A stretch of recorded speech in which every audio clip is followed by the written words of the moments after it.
The Selfish Path to Romance. Download Chapter 1 for free at drkenner.com. So you may be having problems. Maybe somebody is doing too much for you in your life. You know, we all talk about being neglected, and it's very sad to have parents who don't care for you, brush you aside, they're indifferent to you, they lead their own lives, or a husband or a wife who does the same thing. But what about the parent or the husband and wife who does too much for you, and you feel indebted to them, and you feel chronically guilty? You want to make your own lunch. You want to figure out your own homework if you're a kid. You want to be able to decide how the house is arranged. And this other person in your life is doing too much for you, and you feel in debt to them. You feel like you're supposed to feel gratitude towards them, but more and more you're beginning to feel hatred towards them and shame about yourself.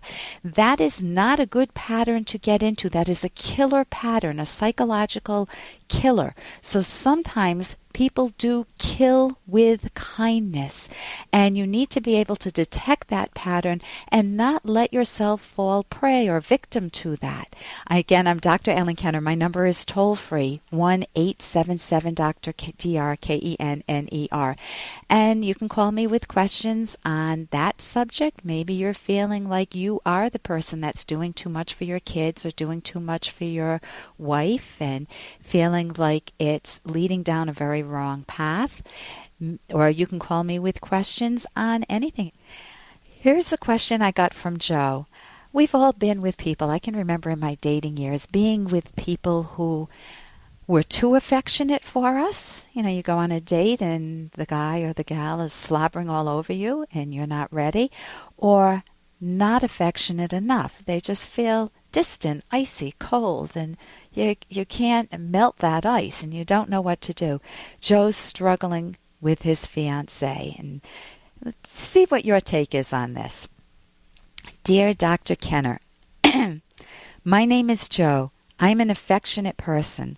I like to hug, kiss, cuddle, and any other activity that involves my fiancée, Marge. I enjoy being physically close. Marge, on the other hand, is a distant person. She likes her space. She rarely initiates affection and does not want that type of contact initiated by me unless she's in the right mood, which, of course, I respect, but I can never tell when she desires it. This is causing a lot of tension. How can we both get what we need to be happy without me feeling neglected and her feeling smothered? Thank you so much, Joe. Joe, that is a common problem. And my guess, if the visuals I got initially with just that, you come home from work and you want to give her a hug and go out in the backyard and maybe mow the lawn or do some paperwork, or you want to just give her a kiss, or you're sitting watching a movie and you want to cuddle. That was my initial view of what you were asking me. You know, she just doesn't like any physical contact, and that raises some red flags. It's like, what was her past?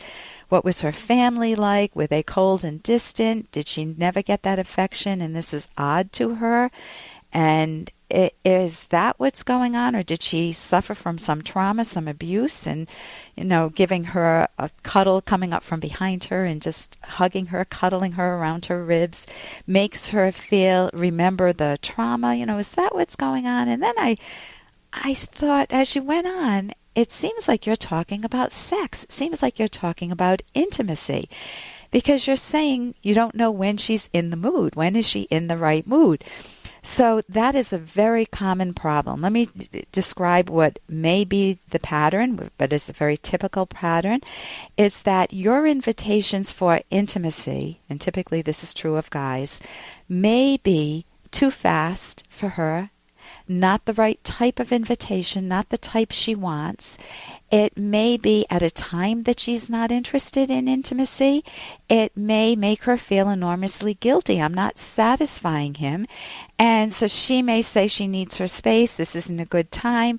But then if she starts to develop a pattern of feeling guilty, that I can't please him, and I should do this to please him, but I don't feel it right now, then she's making a common and I want to say tragic mistake, because she wants to, the woman should be able to keep that sense of intimacy alive for herself, not to dutifully please the guy. If she dutifully tries to please the guy, she will begin to hate sex, and that's not healthy for either of you. So here are a couple of questions. Do you know what turns her on?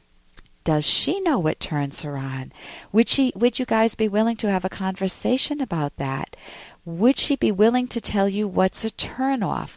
Would you be able to address this topic lovingly without any demand for sex? If you're in a place where you can't have sex, that would be a good place to do it. Sounds like it's set up is called a distant-pursuer relationship, where the more you pursue her, the more she distances you. And then you pursue her even more because you don't want to feel rejected. So listen, you can read The Sex-Starved Marriage. That may help you. That's at my website, drkenner.com. And we'll be back after this. My number's toll-free, 1-877-DRKENNER.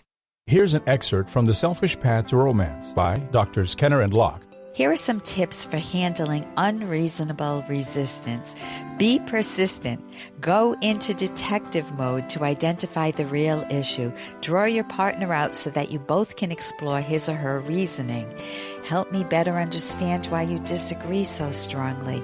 I'm wondering if something more important is causing your anger. Such comments or gentle questions invite your partner to talk and encourage your partner to be more specific and introspective. If your partner continues to be evasive, persist in addressing the topic and your partner's evasive tactics. You might say, I noticed that you just changed the subject again. What's really bothering you? Continue until you conclude that it's truly hopeless. If this happens repeatedly, reconsider the relationship. Download Chapter 1 for free at drkenner.com and buy it at amazon.com.